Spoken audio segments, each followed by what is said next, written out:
বাচ্চারা যখন হঠাৎ জ্বরে পড়ে তখন আমরা মা বাবারা সবচেয়ে বেশি বিচলিত হয়ে পড়ি। কিন্তু ভয় নয়, দরকার সচেতনতা আর সঠিক ব্যবস্থা। প্রথমেই তাপমাত্রা মাপুন।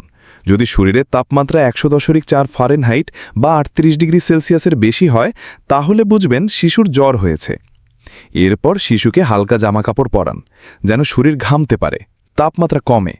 ভারী কাপড় বা কম্বলে না ঢেকে দিন, এতে জ্বর আরও বেড়ে যেতে পারে।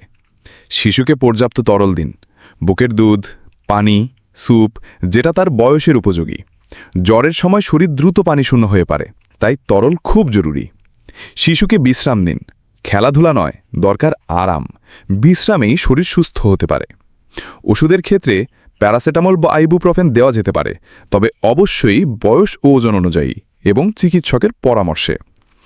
১ বছরের নিচে হলে নিজে থেকে ওষুধ দেবেন না এবং শিশুকে কখনোই অ্যাসপিরিন দেবেন না, এটা মারাত্মক ক্ষতি করতে পারে। কখন ডাক্তারের কাছে যাবেন? যদি জ্বর ৩ দিনেও না কমে, খিঁচুনি হয়, বাচ্চা পানি খেতে না চায়, বারবার বমি করে, অবচেতন বা দুর্বল হয়ে পড়ে, অথবা শরীরে র্যাশ দেখা দেয়, তাহলে দ্রুত চিকিৎসকের শরণাপন্ন হন। মনে রাখবেন, একটু সচেতনতা, একটু যত্ন আপনার সোনামণির হাসি ফিরিয়ে আনতে পারে। সন্তান সুস্থ থাকুক, নিরাপদ থাকুক, এই আমাদের প্রার্থনা।